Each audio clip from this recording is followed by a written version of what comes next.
Feel me? That's why they shipped me out to the Bay. I didn't even want to go to the. I'm not moving to no Bay. I don't even know where that's at. You feel me? Right. Heard of San Francisco and Oakland before. I ain't heard of none of this other shit. You feel me? Like Richmond and all. I didn't know none of that shit when I first went out there. San Jose and all that shit was foreign to me. So I'm like, man, I don't know nothing about nothing out here. I'm going back to LA. Even my grandmother was mad because she was like, he can stay with me. You don't have to go live out there, way up there. You don't know nobody. You know. But once I got there, I made it my home, start selling dope. I changed the culture up there. Really. A lot of people might not give me my Yeah. props for it, but I changed the culture up there because I took the gang banging mentality. But I didn't, even though I wasn't trying to have them gang banging, but we got a crew called Loped Out. That's what a romp room, Loped Out, sets, all that come from the gang bang mentality. A lot of dudes stopped even wearing red when I came out there because they like, oh, he a Crip. To this day, I got homies out there who be like, oh, let me go take this red shirt off. Well, let me go. I say, man, I'm not tripping off of that, but they say, no, that's Right. respect. You feel me? I said, Mm-hmm. tripping off of none of that. But that was the mentality everybody had, just like I was throwing up 3 C's down because they claim they from the country club Crest. So it's crazy because that's 3 C's. You feel me? A Like coincidence. they Crips. You feel me? So I started throwing up 3 C's like a gang. So now they all throwing it up 3 C's down. Like, Right. Man.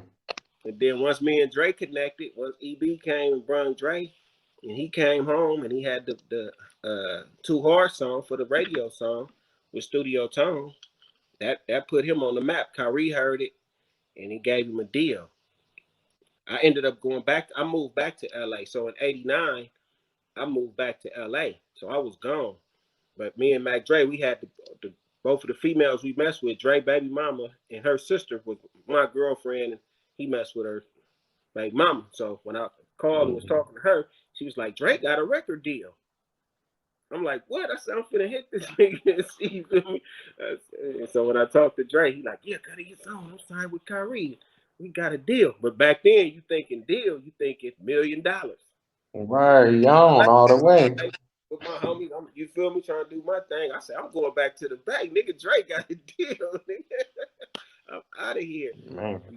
And so I left and came back to the Bay.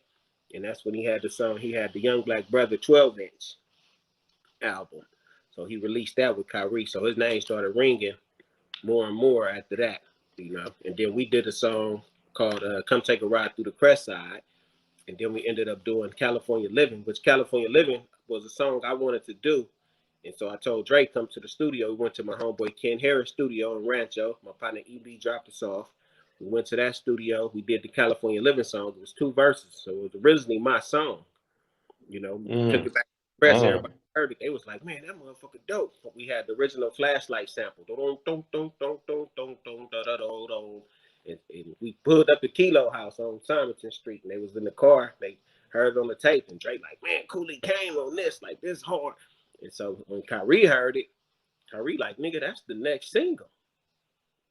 You feel me? And he sat down with me Yeah. and Dre and told us how it worked. He was like, man, this is how it's gonna work. He's like, we're gonna put this song out as a single. It's gonna be Mac Dre single. He like, we're gonna get a deal. He like, Coolio, we're gonna bring you in under Dre. You feel me?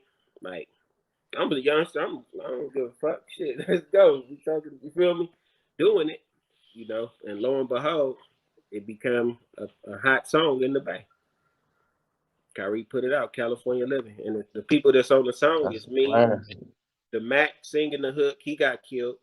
Mac Dre got Mm. killed, and DJ Cease do the scratching, and he got killed. So everybody who I'm on that song with is dead right now. You feel me? Outside of Kyrie, who co-produced it with us, but everybody else is gone. So it's like I'm still here, the last one standing. That's why my shirt say I'm only in debt because I owe myself. You feel me? Right. Like I don't owe nobody shit. I don't steal nobody's stories. I Indeed. don't make up stories. I might tell you my truth. It might hurt some feelings. You feel me? But it's my truth. It's the truth. I'm not gonna gas no shit up. I don't do sucker shit, no bitch shit. Never done it my whole life. Been solid. You feel me? Going on 50 years of living. I didn't make it this far. I grew up around the vultures. And you don't make it around vultures and snakes and sharks, it ain't solid. You feel me? You gotta know Indeed. how to wiggle Indeed. and know how to move. I didn't make it this far by being on no sucker shit. You feel me? And people that know me know that. And I'm my own brand. I'm me.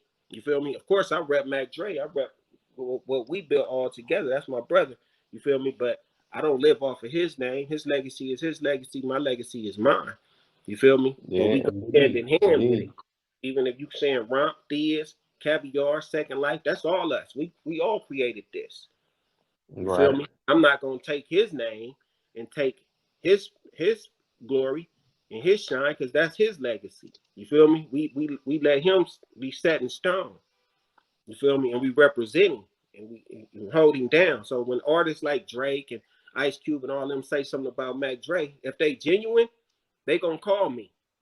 They gonna call J Diggs. They gonna call Kilo. Same with the people that love Tupac. They gonna call the Outlaws. If they saying anything All about day. got something going with Tupac, Tupac loved the Outlaws. That was his group. That was his niggas. Why y'all ain't Right. calling? Same with Nipsey Hussle just passed. Why y'all not calling Cowboy and and all his homeboys over there from 60 who he was trying to put on? Well, not even Cowboy. Cowboy is his older homie from over there, but the little rappers over there. Boss Hog, BH and all of them. Why you not hitting none of them to put them on? Because that was Nipsey Hussle goal was to keep them going. Exactly. So if you really mess with those artists, you gonna mess with their family. So you get all these artists from what's the white boy name? Nigga never called me, so I'm gonna keep calling him the white boy. His name is G-Eazy. You feel me? Nigga, Mac Dre, we grew up Mac Dre influence. Okay, I appreciate y'all for keeping my homie name alive. But if y'all really fuck with him, why Kilo ain't in your videos? Why Kilo ain't next to you getting something done for Mac Dre or his mom or me? Nigga, we his crew who rap with him. We take that shit to heart. That's like being in the dope game, nigga, and I'm selling keys, and this is a nigga I'm getting money with selling kilos, and he gets smoked. You feel me? Who you think the plug's supposed to come holler at next? Right. You don't just say, oh, we was getting money with him with the dope game. Nigga, we still pushing dope. You feel me? So All day. that's my mentality when it comes to that. That's why I push Mac Dre the way I push him, is not to push him for my advancement. You feel me? My advancement is to push for my own advancement of me, the underdog. Mac Dre, he already advanced. He already set in stone. If anything, a lot of these dudes, if they try to eat off his name, you chiseling from his name instead of building it up.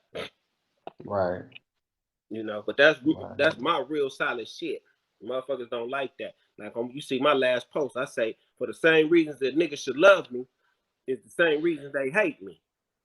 Exactly. Because I am solid. They hate a solid nigga. I ain't got no snitch jacket, no bitch All jacket. I day. ain't never been whooped by a nigga. None of that shit my whole life. Floyd Mayweather in this motherfucker. I'm 50 and old.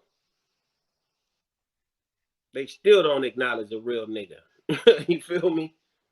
Right. But man, you definitely an inspiration, bro. Cause like you said, you got your own legacy. You still building. You still dropping good music. You still working on documentaries, DVDs, and different Thank things in that nature. But like you said, you still representing your brother. You know what you. I'm saying? So I wanted to ask you though, the name, the Romper Room, for the people that's viewing that may not know, how did that originate and where did that come from?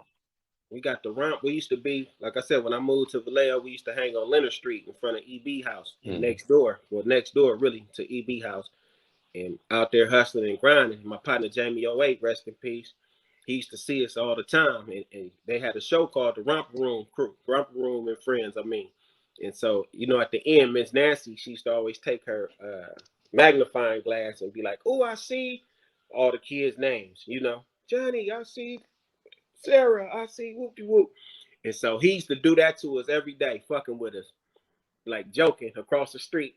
Look at them niggas over there getting money, little kid niggas, romper room niggas. I see Coolio, I see Dre, I see EB, I see Ray Ray. So he's saying our name like he looking